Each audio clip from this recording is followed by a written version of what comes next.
আমার কিন্তু payment successful. দেখেন এখানে বলছে যে success, the $100 deposit was successful. Mobile banking এর মাধ্যমে যদি করেন তাহলে কিন্তু অনেক লেট হতো এবং আপনার অ্যাকাউন্টেরও প্রবলেম হতে পারত। কিভাবে কটেক্সে ডিপোজিট করবেন, কিভাবে কটেক্স থেকে উইথড্র করবেন, এই সব কিছু শিখতে পারবেন এই ভিডিও থেকে। আমি সরাসরি আমার কটেক্স অ্যাকাউন্টের মধ্যে প্রবেশ করছি। আপনার যদি কটেক্স অ্যাকাউন্ট না খোলা থাকে তাহলে আপনি সিম্পলি আমার এই ভিডিওটা দেখে দেখে একটি কটেক্স অ্যাকাউন্ট খুলে নিতে পারেন। এখন আসে কিভাবে আপনি ডিপোজিট করবেন। সো ডিপোজিট করার জন্য আপনাদেরকে ফার্স্ট অফ অল যে কাজটি করতে হবে, আপনাদের এখানে ডিপোজিট অপশনে চলে যেতে হবে। এখানে ডিপোজিট যে অপশনটা আছে এই ডিপোজিট অপশনে আপনাদের চলে যেতে হবে। তো আমি ডিপোজিট অপশনে ক্লিক করে দিচ্ছি। সো আমি ডিপোজিট অপশনে ক্লিক করে দিলাম। ডিপোজিট অপশনে ক্লিক করার পর আপনি এখানে অনেকগুলো পেমেন্ট মেথড দেখতে পাবেন। প্রথমত যেটি আছে ব্যাংক কার্ড, তারপর হচ্ছে ই পেমেন্ট, তারপর হচ্ছে ক্রিপ্টো কারেন্সি। তো ফার্স্ট অফ অল আমরা চলে আসি নগদ, বিকাশ, তারপর রকেট, যেগুলো আছে আর কি, যেগুলো বাংলাদেশে অ্যাভেলেবেল। সো আমি সিম্পলি নগদে যদি ক্লিক করে দিই, আমি নগদে ক্লিক করে দিলাম। তারপর এখান থেকে আপনাদের একটা ভিডিও আপনাদের দিবে কীভাবে আপনি ডিপোজিট করবেন নগদে। সেই ভিডিওটি আপনি দেখে দেখে করতে পারেন, বা আমি তো আপনাদের সব কিছু দেখাই দিচ্ছি। সো আপনি সিম্পলি এখানে অ্যামাউন্টটা দিয়ে দেবেন যে আপনি কত ডলার ডিপোজিট করবেন। এখানে একটা উল্লেখযোগ্য বিষয় হচ্ছে, সেটি হচ্ছে আপনি নগদের মাধ্যমে মিনিমাম $10 ডিপোজিট করতে পারবেন এবং ম্যাক্সিমাম অ্যামাউন্ট $238 হচ্ছে ডিপোজিট করতে পারবেন। এখন আসি আপনি কিসের মাধ্যমে ডিপোজিট করলে আপনার সব থেকে ভালো হবে। সো আমি আপনাদেরকে রিকমেন্ড করব আপনি কখনোই ই পেমেন্টস যে অপশনগুলো আছে এগুলো আপনি ইউজ করবেন না। কারণ এগুলো যদি আপনি ইউজ করেন তাহলে আপনার পেমেন্ট পেতেও লেট হবে এবং পেমেন্ট দিতেও তাদের লেট হবে। এটি কিন্তু 100% যারা এই কটেক্সে কাজ করে তারা হচ্ছে মনে করেন ম্যাক্সিমামে বাইন্যান্স ইউজ করে। সো অবশ্যই আপনি বাইন্যান্স হচ্ছে ইউজ করবেন, তাহলে অনেক সুবিধা পাবেন। সো আপনি বাইন্যান্সের মাধ্যমে যদি উইথড্র করেন, ধরে নিলাম আপনি বাইন্যান্সের মাধ্যমে করবেন, তাহলে কীভাবে করবেন। সো সিম্পলি আপনি বাইন্যান্স পেতে ক্লিক করবেন। সো আমি এখানে বাইন্যান্স পেতে ক্লিক করে দিলাম। তারপর এখানে আপনার অ্যামাউন্টটা দেখাবে। সো আপনি কত অ্যামাউন্ট এখান থেকে হচ্ছে ডিপোজিট করবেন। সো আপনি দেখেন এখানে বাইন্যান্সে যদি ডিপোজিট করেন তাহলে হচ্ছে $10 করতে পারবেন মিনিমাম, আর ম্যাক্সিমাম এখানে দেখেন 55,000।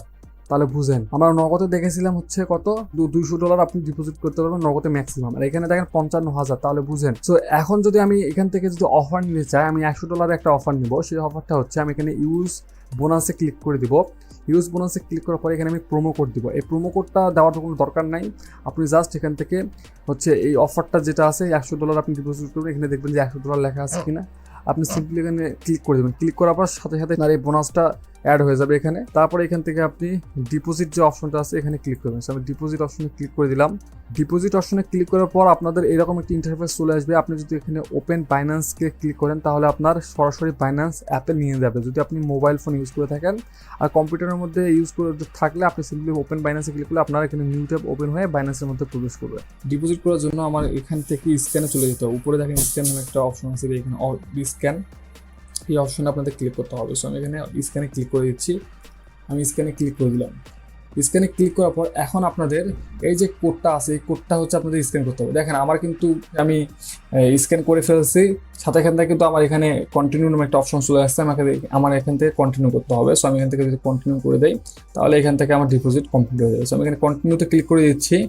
কন্টিনিউতে ক্লিক করে দিলাম। এখন আমার হচ্ছে ফিঙ্গারপ্রিন্ট বা পাস কি ভেরিফিকেশন নেবে। সো আমি এখান থেকে পাস কি ভেরিফিকেশনটা হচ্ছে করে দিচ্ছি, কিছুক্ষণ লোডিং নেবে। আমি এখানে পাস কি ভেরিফিকেশনটা দিয়ে দিলাম। এখন দেখেন আমার ডিপোজিট কিন্তু এখানে কমপ্লিট হয়ে গেছে, আমার কিন্তু পেমেন্ট সাকসেসফুল। দেখেন এখানে বলছে যে success, the $100 deposit was successful, মানে আমার হচ্ছে ডিপোজিট সাকসেসফুল হয়ে গিয়েছে। এখন আমি এখানে ওকে ক্লোজ। দেখেন কত তাড়াতাড়ি। আপনি যদি মোবাইল পে মাধ্যম মানে মোবাইল ব্যাংকিংয়ের মাধ্যমে যদি করেন তাহলে কিন্তু অনেক লেট হতো এবং আপনার অ্যাকাউন্টেরও প্রবলেম হতে পারতো। এটা হয় অনেকেরে। সো ওই জন্য আমি আপনাদের বললাম যে আপনি মোবাইল ব্যাংকিংটা ইউজ করবেন না, আপনি হচ্ছে কষ্ট করে হলেও বাইন্যান্স অ্যাকাউন্টটা তৈরি করে আপনি কাজ শুরু করতে পারেন। এখন আসে আপনারা উইথড্র কীভাবে করবেন। সো উইথড্র করার জন্য আপনাদের যে কাজটি করতে হবে, আপনারা সিম্পলি ডিপোজিটের পাশে দেখতে পাবেন যে উইথড্রয়াল। সো আপনি সিম্পলি এখানে উইথড্রয়ালে ক্লিক করবেন। সো আমি উইথড্রয়ালে ক্লিক করলাম। তারপরে এখান থেকে আপনাদের যে কাজটি করতে হবে, আপনাদের এখান থেকে বাইন্যান্স মানে রিসিপ্ট টাইপ আপনাদের এখান থেকে সিলেক্ট করতে হবে। সো আপনি এখান থেকে একটা উল্লেখযোগ্য কথা হচ্ছে আপনি এখান থেকে মিনিমাম $10 ডিপোজিট করতে পারবেন, আর ম্যাক্সিমাম হচ্ছে আপনি যত ডলার আপনার অ্যাকাউন্টে আছে সব ডলার আপনি উইথড্র করতে পারবেন। সো আপনার মিনিমাম খেয়াল রাখতে হবে $10 আপনি উইথড্র করতে পারবেন। সো এখন আপনি কিসের মাধ্যমে হচ্ছে রিসিভ করবেন, আমি বাইন্যান্সের মাধ্যমে রিসিভ করবো। সো আমি এখানে বাইন্যান্স সিলেক্ট করে দিলাম। তারপরে এখান থেকে রিসিপ্ট টাইপ আপনি হচ্ছে কিসের মাধ্যমে নেবেন, বাইন্যান্স আইডির মাধ্যমে নেবেন না বাইন্যান্স ইমেলের মাধ্যমে নেবেন। মানে আপনি যে বাইন্যান্স ইমেলের মাধ্যমে খুলছেন সেই ইমেলের মাধ্যমে নেবেন না আপনার যে বাইন্যান্স আইডি আছে সেই আইডির মাধ্যমে নেবেন। তো আমি এখান থেকে হচ্ছে বাইন্যান্স আইডি সিলেক্ট করে দিচ্ছি। তারপর এখান থেকে আপনার বাইন্যান্স আইডিটা সিলেক্ট করে এখানে সিম্পলি স্টিল কনফার্মে ক্লিক করে দেবেন। স্টিল কনফার্মে ক্লিক করার পর আপনার এই অর্ডারটা কনফার্ম হয়ে যাবে। আপনার এই অর্ডারটা তাদের কাছে চলে যাবে এবং তারা হচ্ছে 48 ঘন্টা সময় নেয়। 48 ঘন্টা সময় লাগে না, 4 থেকে 5 ঘন্টার মধ্যে তারা আপনার উইথড্রটা কমপ্লিট করে দেয়। সো আশা করি আপনারা বুঝতে পারছেন যে কীভাবে কটেক্সে ডিপোজিট করতে হয়, কীভাবে বোনাস নিতে হয়, এসব কিছু।